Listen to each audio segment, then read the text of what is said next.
자, 에베소서 4장 11절 우리 같이 한번 읽겠습니다. 자, 시작. 그가 어떤 사람은 사도로, 어떤 사람은 선지자로, 어떤 사람은 복음 전하는 자로, 어떤 사람은 목사와 교사로 삼으셨으니. 아멘. 저희는 이제 교회론에 관해서 계속 살펴보고 있는데, 특별히 오늘은 이제 목사 직분에 관해서 한번 살펴보겠습니다. 특별히 이제 목회 사역이 얼마나 중요한가를 우리가 오늘 좀 배울 것이고요. 그리고 이 목사의 목회 사역이 이렇게 원활하게 잘 되기 위해서 또 성도들과 또 집안의 목사의 아내 가정은 또 어떤 식으로 우리가 지내야 되는지 그런 좀 실제적인 적용 지침들도 함께 나누겠습니다.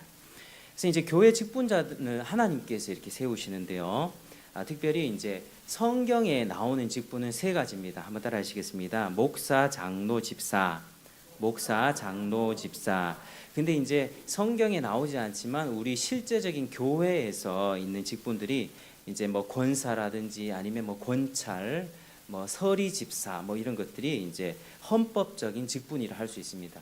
왜냐하면 성경에는 나와 있지는 않지만 교단 헌법 가운데는 이런 직분이 있고 어떤 기준으로 세워야 된다라고 하고 있기 때문이죠. 그래서 이 직분은 다 하나님이 세우시는데 가장 중요한 직분이 뭐니 해도 바로 목사입니다. 목사직이 가장 중요합니다. 아무리 강조해도 지나치지 않습니다. 최초의 장로교 신앙 고백서인 프랑스 신앙 고백서 1559년에 이렇게 작성된 고백서에는요, 목사 없이는 교회가 존속할 수 없다.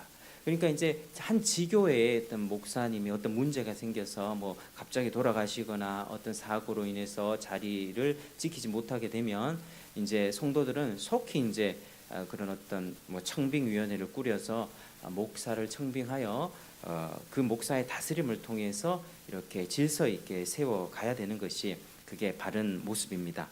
그런데 이제 뭐 이런 목사님들을 잊지 못해서 영상으로 계속 예배드리고 하는 그런 경우들도 있는데 그것은 사실 잘못된 것이라는 점이죠. 그래서 목사가 얼마나 중대한지는 뭐 아무리 강조해도 지나치지 않습니다. 그래서 하나님께서는 이 성도들을 잃어버린 양들, 주님께서는 창세전에 이 양들을 택하셨고 그 양들, 흩어진 양들을 모으시기 위해서 이 직분을 주시고 또 말씀을 주셨습니다. 뭐 복음 전도자의 복음 전도, 그리고 이 강단의 말씀을 통해서 천국의 열쇠를 맡기신 것이죠. 이 직분자들은 천국의 열쇠를 맡은 사람입니다. 마태복음 18장 18절에 너희가 땅에서 매면 하늘에서도 매일 것이요 땅에서 풀면 하늘에서도 풀리리라 이렇게 말씀합니다. 이는 교회가 땅에서 하는 복음 사역을 두고 하는 말인데요. 복음 사역을 통해서 하늘 문이 열리기도 하고 또 닫히기도 한다는 뜻입니다. 복음을 통해서 복음을 믿는 자는 하늘 문이 열려서 구원받고 풍성한 생명을 얻게 될 것이고요. 그 복음을 거부하고 믿지 않는 사람은 이 닫히게 되는 것이죠. 이 정죄를 당하는 것입니다. 그래서 로마 카톨릭이 말하는 것처럼 이 교황의 권세, 뭐 무호성을 뜻하는 것이 아니라 복음 사역, 하나님이 세운 이 목사직의 복음 사역을 통해서 한 영혼이 천국으로 갈 수도 있고 그대로 정죄받고 지옥에 갈 수도 있음을 그렇게 말씀하고 있는 것입니다. 그래서 하나님이 이런 영적인 권세를 교회에게 주셨고 또 직분자들은 이런 권세를 사용하게 하셨습니다. 그래서 목사는 구약으로 따지면 선지자와도 같고요, 신약으로 오면 사도들과 같습니다. 왜냐하면 역할이 비슷하기 때문이죠. 하나님의 말씀을 그대로 전달했던 선지자, 사도들은 또 예수님의 말씀을 그대로 가르쳤었죠. 근데 오늘날 목사들은 이 기록된 완성된 성경책 66권을 통해서 말씀을 잘 연구하고 해석하고 현 상황에서 잘 적용할 수 있도록 우리가 공부하고 설교문을 다 작성해서 그렇게 설교를 선포합니다. 그렇게 가르치는 것입니다. 그래서 목사는 보이지 않는 하나님의 말씀인 성경을 가르치고 또 뭐 성례를 집행함을 통해서 보이는 또 말씀을 가르칩니다.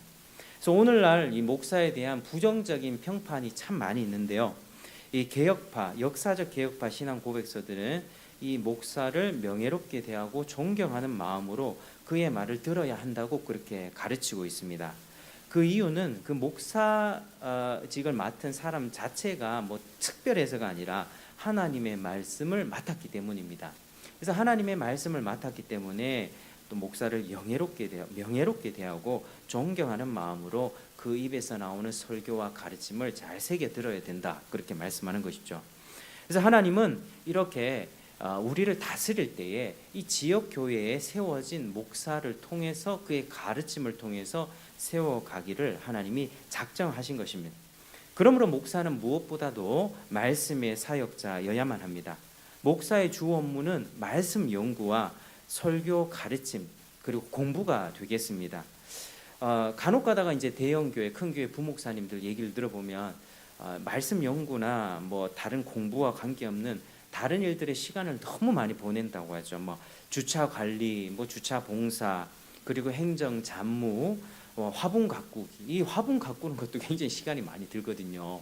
근데 이제 이 그런 부목사님들이 큰 교회 같은 경우에 계속 그런 일에 시달리다 보니까 이제 교회의 하나 조직체라고 하는 그 회사의 일을 배우는 것처럼 그냥 교회의 어떤 일을 배워가는 것이지 정말 말씀을 한 권 한 권, 한 구절 한 구절 신학을 공부하고 그런 준비가 잘 되지 않는 게 오늘날 현실이라고 하는 것이죠.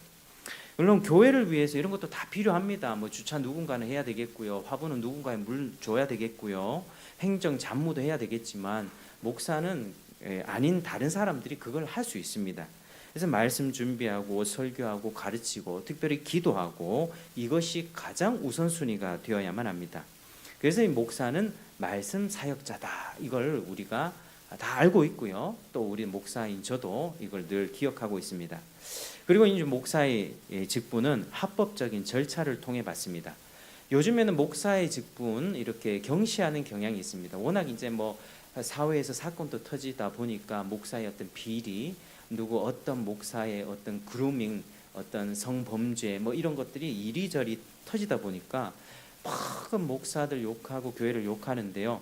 그 목사직을 맡은 그 사람의 부주의함과 그 사람의 죄악이지 이 목사의 직분 자체는 굉장히 하나님 앞에 영광스럽고 또 소중한 직분입니다. 그래서 목사는 이 절대로 간소하게 목사 직분을 받으면 안 되고요. 요즘에는 신대원 과정도 아주 쉽게 거치고 자기 성령 받았다, 능력 받았다 하면서 바로 그냥 기도원을 차리고 그렇게 사역하시는 분들이 있는데 물론 주님이 그런 방식으로 일하실 수도 있겠죠. 뭐 저도 이렇게 존경하는 그 선교사님 중에 순회 선교단의 김용희 선교사님이 있습니다. 뭐 요즘에는 뭐 이단 시비가 좀 붙어가지고 그런 말이 있지만 저는 그분의 말씀을 들으면서 어떻게 이렇게 주님을 사랑하는가 그 뜨거운 마음과 열정 나는 정말 밋밋하고 나는 너무 이렇게 나태한 사람이었구나 이걸 확실히 깨달았던 그런 계기가 됐었거든요. 근데 그분은 신학을 하지 않은 평신도 출신입니다. 근데 하나님이 굉장히 귀하게 이제 사용했다라고 저는 생각하는 것이죠. 주님이 그런 특별한 방식으로 신학하지 않았음에도 불구하고 사용할 수 있습니다만은 아주 특별한 경우에는 그렇게 할 수 있습니다.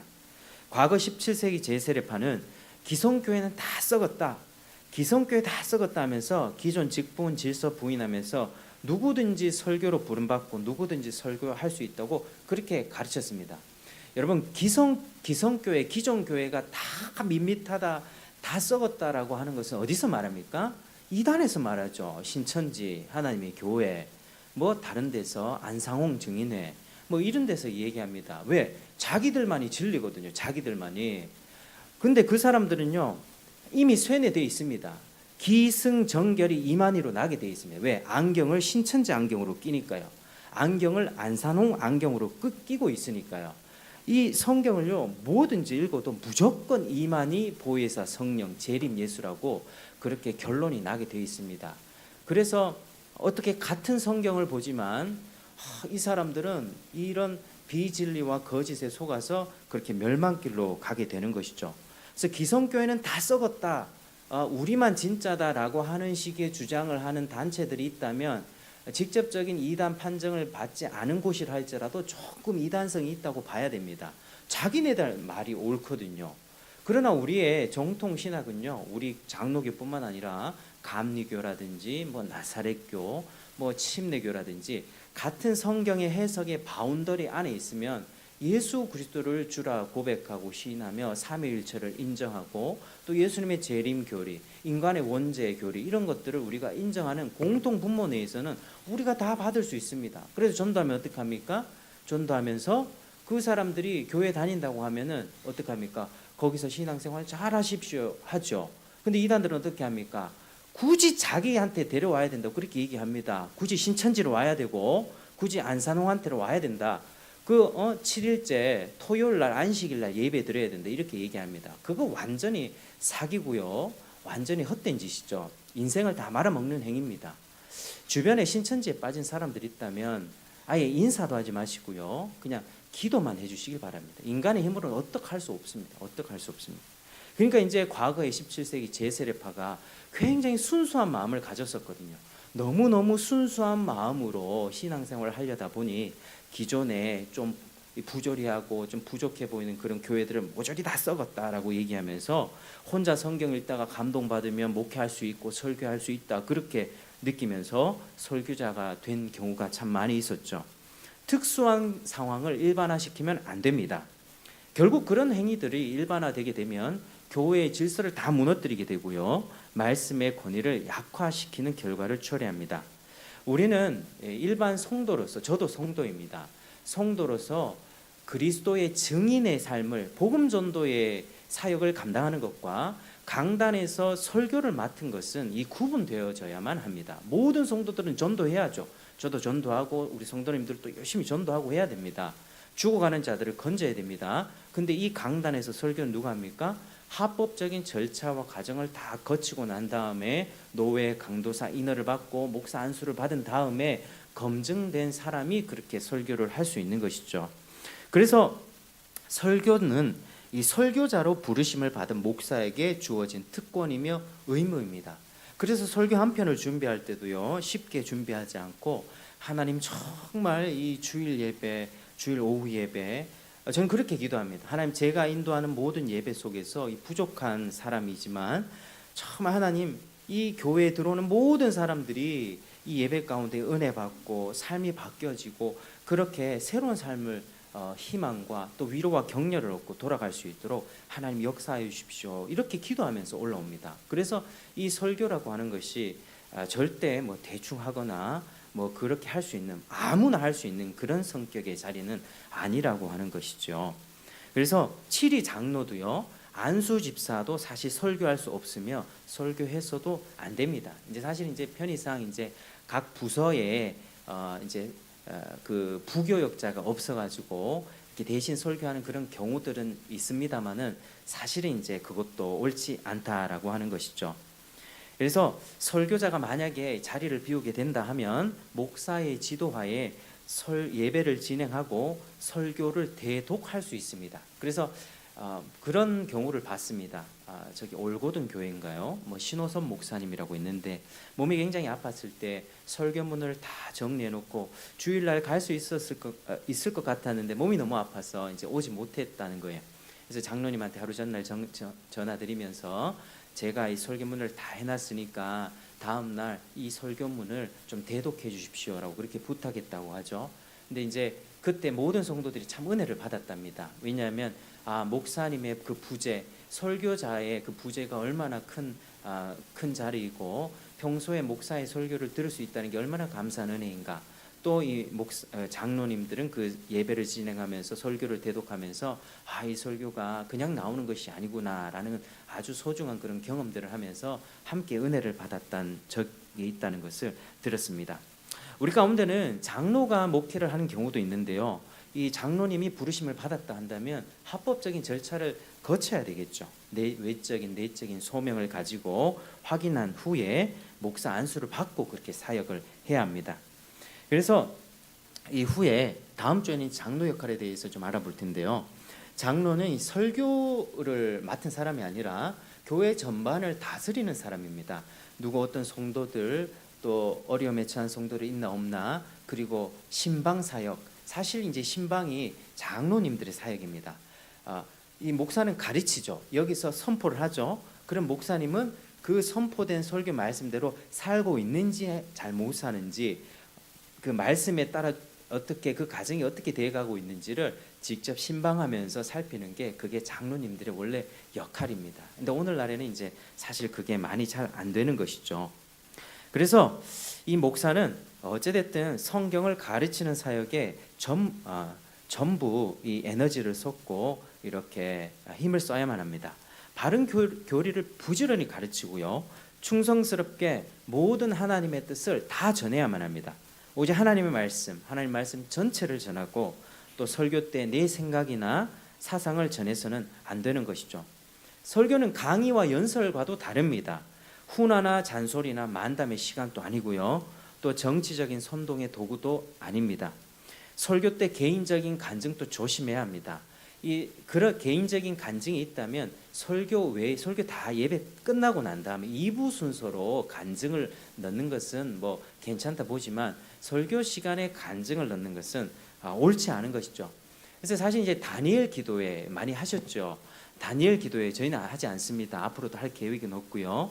왜냐하면 다니엘 기도회에서 그 강단에서 선포되어져, 물론 목사님도 나오고 뭐 나오지만 어디 대표님, 뭐 어디 상무님, 일반적으로 세상에서 성공하고 잘 나가는 크리스찬들이 나와서 보통 하는 말이 예수 믿었더니 다 잘 풀리고, 물론 어려운 과정을 겪고 오다가 보면 잘 됐더라, 이게 결론이더라고요. 그러니까 그는 이제 거의 성공 스토리, 뭐 요셉이 뭐 국무총리가 됐다는 어떤 이런 성공의 이야기, 그런 이야기들 밖에는 들려지지 않더라고요. 그러니까 거기서는 하나님의 말씀이 선포되어져야 하는데 개인적인 간증이 대세가 되다 보니까 그런 것들은 저는 지양을 하는 것입니다. 우리 참된 성도들은요, 설교단에서 하나님의 말씀 듣고 싶어 하지, 제가 뭐 어디서 뭐 먹었고 우리 자식이랑 뭐 했고 이런 거 듣고 싶어 합니까? 그렇지 않죠. 하나님의 말씀에 한 구절 한 구절 따져보면서 뭐 어떤 뜻인가 거기에 대해서 궁금해하고, 하나님 말씀이 이런 뜻이지라고 거기서 은혜 받는 것이지, 제 생활이 뭐가 궁금합니까? 그렇지 않습니까? 그게 바로 참된 설교 그리고 성도들의 모습입니다. 오늘날 교회를 건강하게 성장시키는 다른 방법은 뭐 없습니다. 오직 하나님의 말씀에 집중하는 것이고요. 그리고 목사가 모든 말씀을 기도하는 가운데, 연구하는 가운데 말씀을 다 전하고 가르치는 것뿐입니다. 그래서 목회자가 되려고 하는 사람은, 공부를 싫어하는 사람은 안 됩니다. 왜냐하면 이 목회 연구와 또 책 보고 또 공부하고 연구하는 모든 과정이 책상 위에서 일어나기 때문이죠. 그래서 혹여나 우리 젊은 아이들 중에 요즘에는 목회자 후보생들이 잘 없는데요. 신대원도 지금 거의 문 닫을 지경입니다. 모든 신대원들이 하향평준화가 되고 지원하면 미달로 다 합격하는 시기가 되는데요. 혹여나 이제 주변에 누군가가 은혜 받아서 이제 신학하겠다고 한다면 공부하는 사람이 신학을 해야 된다라고 그렇게 말씀해 주시기 바랍니다. 목사가 설교나 말씀 준비 외에 다른 것 좋아하고, 돌아다니는 것 좋아하고, 먹으러 다니는 것 좋아하고, 다른 일로 너무 바빠서는 그 집중할 수가 없습니다. 개인 운동도요, 내 건강을 위해서 너무 오래 앉아 있으면 이제 건강이 염려가 되니까 그걸 위해서 하루에 적정 시간을 가지고 운동해야 되는 것이지, 과도하면 독이 되고요. 어떤 목사님들은 말씀과 관계없는 정치 운동, 외부 운동을 많이 하러 다니고, 어떤 목사님들은 다른 사람의 신학을 맨날 정죄하고 비방합니다. 요즘 유튜브를 보면요, 어떤 사람을 저격수들이 많더라고요. 어떤 목사의 비교리. 그럼 어떻게 저런 거를 다 정리해서 저렇게 올릴까? 아니, 탁월하다는 생각은 듭니다. 어떻게 그걸 다 정리해가지고 유튜브로 올려서 다 할까? 참 대단한 생각이 드는데요. 그런데 그러면 자기 목회에 과연 집중할 수 있을까? 어떤 목사님들은 늘 집안일에만 또 갇혀 있죠. 가족 일에만 잡혀 있는 또 목사님들도 있습니다. 그래서 이 일에는 성도들의 배려가 사실 좀 필요합니다. 이 교인들은 목사를 바쁘게 해서는 안 되고요. 이 성도들은 크고 작은 일에, 경조사에 목사님들을 다 부르길 원합니다. 와서 뭐 축복기도 해주시기 원하고, 뭐 가게 개업하거나 토요일 날 결혼식하고 하는 모든 일들에 와서 기도해 주길 원하는데요. 근데 그것이 어느 정도 이제 지나치면 목사의 말씀 준비에 방해가 됩니다. 그래서 결국에는 그게 강단에서 영의 양식을 풍성히 먹이지 못하고 교회 전체가 성장하지 못하는 결과를 초래하게 되지요. 성도들의 배려가 필요합니다. 자, 이런 맥락에서 또 교회 안에 사모들의 역할도 중요합니다. 이 사모는요, 특히 개척교회 하다 보면 목사도 일하지만 사모도 막 전방위로 고군분투하는데요.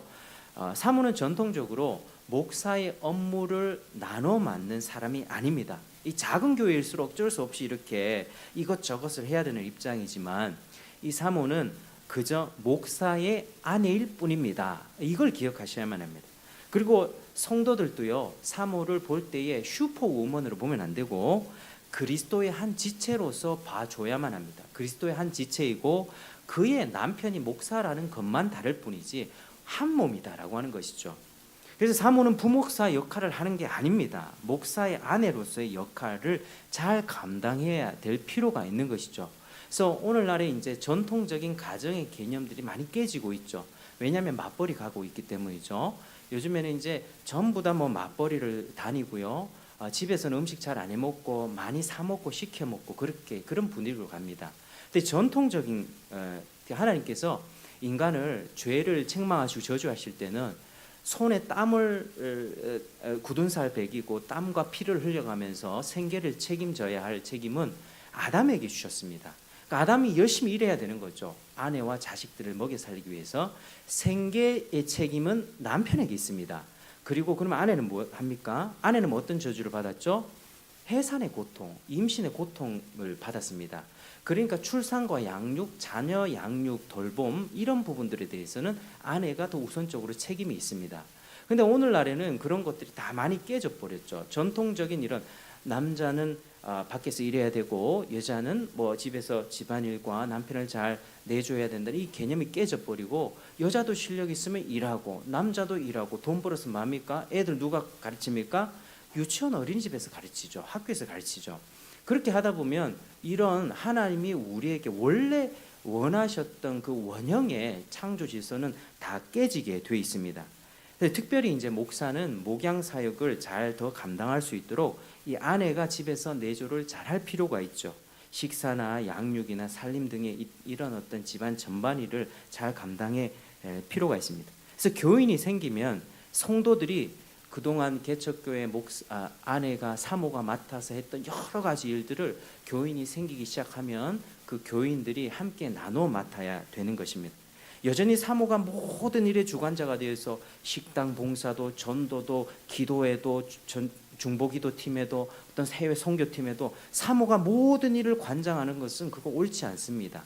뒤로 빠져야만 합니다. 목사의 아내로서 목사가 밖에서 이렇게 잘 할 수 있도록 내조할 수 있는 그런 일을 맡아야 되는 것이죠. 근데 요즘에는 참 주변에 개척교회 목사님들 참 많이 있는데요. 이 사모님들이 개척교회 하면서 식당 봉사도 하고요, 집에 일도 하고요, 빨래도 하고, 그리고 밖에 직장 생활도 하고, 우리 집 빨간불이 켜진 지금 사모님들이 너무 많아요. 혹시 여러분 되시면은 기도 좀 해주시길 바랍니다. 제 주변에 개척교회 하시는 사모님들이 암 걸리고요, 어디 아프고, 그리고 뭐 젊은 나이에 고혈압 오고 당뇨 오고 이런 얘기 들으면요 참 마음이 아파요. 그러니까 빨간불이 들어왔다. 거기는 성도들도 좀 있는데 왜 성도들이 그 일을 맡지 않을까 이런 생각이 드는 것이죠. 그렇게 해서는 절대 안 됩니다. 결국 목사의 아내가 쓰러지면 목사도 함께 쓰러지게 돼 있습니다. 사모는 목사라는 남편을 만났기 때문에 목회와 교회와 그리스도의 영광을 위해서 내가 집안일을 더 잘 감당하는 것이 그게 옳은 것이고요. 성도들도 사모에게 집중됐던 일도 나눠서 맡는 것입니다. 그러면 결국에는 이 하나님께서 풍성하게 영의 양식으로 자신들에게 돌려보내주는 것이죠. 만일 성도들이 교회 강단에서 말씀으로 공급받지 못하면 대반 이 성도들은 이렇게 느낍니다. 목사님 말씀에 요즘 별로 은혜가 되지 않아. 다른 건 좀 참을 수 있어도요. 뭐 교회 밥이 조금 부실하고 다른 건 참을 수 있어도 말씀에 은혜가 떨어지기 시작했다 이러면 성도들은 대반 알거든요. 그러니까 이게 결국 분쟁과 다툼 같은 일들도요. 공예배 가운데 은혜를 받고 그 은혜 가운데 녹아지면서 서로 용납하고 용서하며 그래 우리 그리스도의 영광을 위해 함께 가자 하는 가운데 우리의 부족함도 다 와해되면서 하나가 되는 것이지 이게 여기서 무너져 버리면 교회는 그동안에 쌓였던 게 저기서 폭발하고요, 여기서 폭발하고 이러면서 교회는 완전히 이제 문제가 생기는 것입니다. 이 교회를 옮길 수 있는 하나의 사유가 있는데, 그것은 말씀이 없고 복음이 없고 심지어 이단적인 사상을 전파한다면 교회를 옮길 때가 됐다, 그렇게 저는 보고 있습니다. 그러니까 이 강단의 사역이 얼마나 중요한가 우리가 한번 알 수 있는 것이죠. 그리고 이제 목사는 스스로 말씀뿐만 아니라 영혼에 대한 사랑을 가져야만 합니다. 저도 이 말씀을 준비하면서 참 영혼에 대한 사랑이 부족해서 참 하나님 앞에 기도를 많이 하고 있는데, 제 자신한테 얘기하는 것입니다. 설교자는 사랑으로 참된 것, 진리를 말하는 사람입니다. 저는 이렇게 항상 진리를 말하지만 그렇게 살지 못할 때가 있거든요. 그러면 참 괴롭습니다. 그래서 하나님 앞에 위로부터 나부터 공급을 받아서 하나님의 사랑을 충분히 알고 또 이 사역을 내가 감당할 수 있도록 하나님 도와주십시오. 그게 바로 기도입니다. 그러니까 기도 없는 목회는 불가능하다라고 하는 것입니다. 자, 그렇다면 이 성도들은요, 목회자를 위해서, 목사를 위해서 어떻게 구체적으로 좀 이렇게 실천할 수 있을까? 구체적인 적용 사항들을 좀 나눠드리겠습니다. 첫 번째는 이 목사가 목양에 전념할 수 있도록 생계를 지원해야 합니다. 이 재정적으로 자립한 교회들은요, 목사의 삶을 그렇게 배려해야 되는 것이죠. 오늘날 이렇게 투잡 목회하는 경우가 있는데, 사실 제가 지금 상황에서 투잡한다 생각하면 이 사역 못할 것 같아요.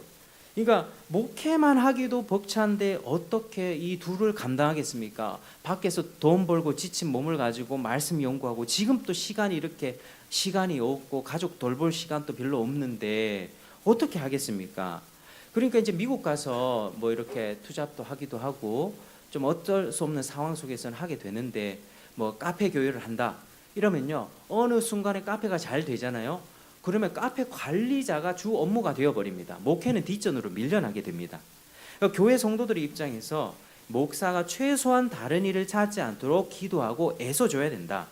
당연히 교회에서, 우리 교회는 사례가 당연히 적으니까 사모 반드시 일해야 되고 목사님도 시간 되면 알바하세요 라고 하는 그렇게 나온다는 것은 정말 안타까운 일이죠. 이민교회에서는 뭐 그런 식의 어쩔 수 없이 그렇게 하긴 하지만요, 현실적인 상황이 영 안 좋아서 어쩔 수 없이 목사나 사모가 자발적으로 일하는 경우면 어쩔 수 없겠지만, 당연히 목사님도 알바하세요, 당연히 사모님 일하세요 라는 식으로 생각하는 것은 옳지 않습니다. 교회 사례비는요, 내가 일한 만큼의, 한 달 일했으니까 일한 만큼의 대가를 받는 것이 아니라, 노동의 대가가 아니라 이 말씀과 가르침에 수고하는 이들을 존경하고 사랑하는 마음으로 사례를 지급하는 것입니다. 생활 보조를 하는 것이죠. 그래서 1일 날 지급하는 게 맞습니다.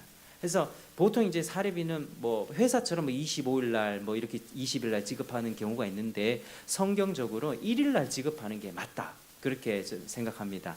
1일 날 지급하고 이 생활비를 가지고 생활하시고 교회를 위해서 봉사하고 말씀에 수고해 주십시오라고 하는 그런 예우하는 마음으로 1일 날 선지급하는 것이죠. 그래서 그런 의미들이 있습니다. 그리고 목사가 계속해서 공부하고 연구할 수 있는 기회를 제공해야 합니다. 목사는 끊임없이 배워야 하기 때문이죠. 그에 관해서 교육 지원이나 도서 지원도 아끼지 말아야만 합니다. 어디 세미나 가고 책을 구입할 수 있는 비용들을 넉넉히 지원해 줘야만 합니다.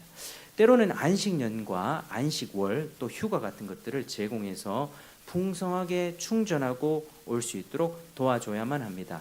이 전통적으로 이 목사는 좀 희생적이고 쉬지도 말아야 돼라고 하는 생각을 갖고 있을 수 있습니다. 저도 일부러 놀러 다니거나 뭐 일부러 쉬려고 하는 그런 사람은 아닙니다만은, 그러나 이 깨어 있는 성도들은, 최소한 여기 있는 성도님들은 각 지교에 돌아가셔서 목회자들을 그렇게 배려해 주시길 바랍니다. 우리 목사님이 안식월이 필요할 수도 있겠구나, 안식년이 필요할 수 있겠구나, 또 휴가가 필요할 수 있겠구나. 제가 이렇게 지금 목회 코칭 받고 있는 서울 하늘영광교회에 박순영 목사님이 계신데요, 그분은 개척해서 주 7일을 사역해 가면서 쉬지도 않고 거의 하숙생처럼 그렇게 사역을 하셨거든요. 아침에 그 시간에 나갔다가 점심에 밥 먹고 또 갔다가 오고 이렇게 하다 보니까, 그렇게 한 7년 하니까 몸에서 이제 병이 나기 시작하더랍니다. 그래서 몸에서 단백뇨가 나오기 시작하고요. 막 몸에 병이 들고 살이 쭉쭉 빠지고 이러다 보니까 성도들이 그때 이제 그제서야 목사님 이제 쉬셔야 되는 것 아닙니까라고 얘기를 하더랍니다. 그러니까 이제 목사는 아프지 않으면요, 성도들은 잘 모릅니다. 그러나 이게 최소한 여기서 이 말씀을 들은 우리 성도님들은 각 지교에 돌아가셔서 그런 상황들을 좀 살펴주시고, 목회자가 또 잘 쉴 수 있고 충전해서 열정적으로 돌아와서 힘있게 목회할 수 있을 만큼 그런 배려들을 좀 해주는 것이 필요하다라고 하는 것이죠. 굉장히 구체적인 오늘 이야기들 참 많이 나오죠. 구체적인 이야기들. 또 하나는요, 목회비인데요. 목회비, 목회 활동비. 목회 활동비도 적당한 선에서 책정해서 사실은 자신을 찾아오는 사람들한테 대접하고 섬길 수 있도록 해줘야만 합니다. 물질이 이때 필요하죠. 무조건 아끼는 건 좋지 않고요. 목사가 밥도 사고 커피도 사고 뭐 필요할 때 선물도 해야 상대방의 마음이 열죠. 근데 이제 사실은 이 목사들이 이제 어렵게 살다 보니까 너무 인색하고 이제 얻어먹기만 하고 어디 가면은 그 지갑 열지 않고 그런 모습 보면은 괜히 안 좋은 거예요. 그래서 성도님들은 목사님 뭐 이렇게 돈 없으니까 막 먼저 살려고 하시잖아요. 저는 그렇게 좀 안 했으면 좋겠어요. 그냥 저도 있으면 그냥 한번 사고 몇 번 얻어 먹었으면 저도 사드리고 싶거든요. 근데 정말 어려운 경우 같은 경우면 그렇게 못하는 경우가 있지 않습니까? 근데 교회에 재정이 조금 되고 넉넉하면 그런 경우에 우리 목사님 어디 가가지고 쪼잔하다 인색하다는 소리 듣지 않도록 그렇게 잘 배려할 수 있도록 해주면 너무 감사할 것 같습니다. 왜냐하면 그런 부분들을 통해서 우리 만나는 사람들이 또 마음이 열리고 또 그들의 또 복음의 길이 열릴 수 있기 때문이죠. 그래서 가정에 들어가는 이 사례비 외에 목회 활동비를 배려해 주는 것이 옳다라고 하는 것입니다. 그래서 오늘 우리가 이런 부분들을 좀 살펴보았는데요. 그러나 결론 맺겠습니다. 모든 상황이 악조건이라 할지라도 목사는 생활비 때문에 이곳저곳 이렇게 두리번거리며 옮겨 다녀서는 안 됩니다. 현재 목회 집중에 방해되는 그 악조건을 어려우면 하나님 이 생활비를 해결해 주십시오. 어떤 부분에서 하나님 도와주십시오라고 기도하면서 목회의 평탄한 길을 허락해 주십시오라고 기도하며 돌파해야 하는 것이지, 주님이 옮겨주시기 전까지는 충성해야 되는 것이지, 내가 이 교회 지금 사례비 이거 가지고 못 먹고 산다 이러면서 다른 데 옮겨 다니는 거, 그거 하나님이 절대 기뻐하지 않습니다. 자기한테 유리해 보이죠. 자기한테 조금 좋아 보이죠. 지금 당장 조금 더 많은 생활비 들어오는 것 같죠. 그거 한번 가보십시오. 가보면 하나님이 또 다른 연단과 시련이 있습니다. 그러면 자꾸 옮겨가게 되거든요. 그럼 그 사람은 순수하게 시작했다 할지라도 결국에는 나중에 싹군의 모습으로 바뀌어 있게 되는 것입니다. 목사는 말씀의 메인 사람이고 그리스도의 메인 종입니다. 그분이 가라고 하면 가는 거예요. 사망의 음침한 골짜기로 가라면 가고, 또 이쪽으로 때로는 풍성한 꼴을 먹이는 대로 오라 하면 오고, 주님이 가라고 하는 곳으로 그렇게 가야 되는 것이지, 그 사람이 진실한 종입니다. 주님은 그런 종을 축복해 주시고 생활을 책임져 주십니다. 혹여나 저도 앞으로 살아갈 때 여러 가지 어려운 일이 있을 수 있는데 하나님 앞에 정말 진실된 종으로서 인생을 그렇게 마감할 수 있도록 그렇게 기도해 주시면 정말 감사하겠습니다. 이제 문제는요, 기도를 돌파하지 않는 거예요.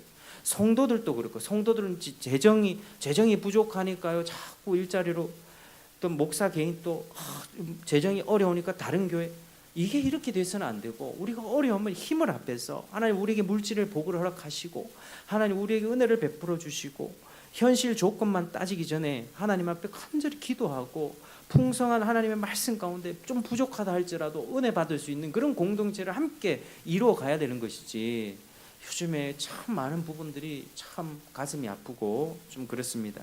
그래서 우리가 저부터도 참된 목사가 되고, 또 우리 성도님들 참된 성도가 되어서 함께 교회를 풍성히 세워가는 우리 모두가 되기를 주의 이름으로 축복합니다. 한번 같이 기도하겠습니다.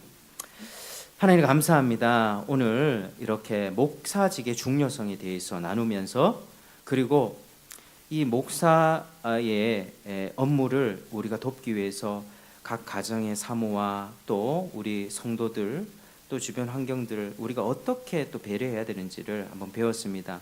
주님께서 도와주셔서 우리 각 지교에 돌아가서 정말 그 교회의 목회 사역이 살아날 수 있게 도와주시고, 목사부터 이 말씀의 메인 종이 되고 현실 조건 따지지 않고 하나님 앞에 충성하게 도와주시고, 우리 성도님들도 깨어서 목사님들을 잘 배려하고 섬길 수 있는 귀한 그런 우리 성도님 되어서 교회 전체가 함께 건강하게 성장해 나갈 수 있도록 주님께서 허락 은혜 베풀어 주시옵소서. 감사드립니다. 예수님 이름으로 기도드립니다. 아멘. 우리 아까 불렀던 찬송 323장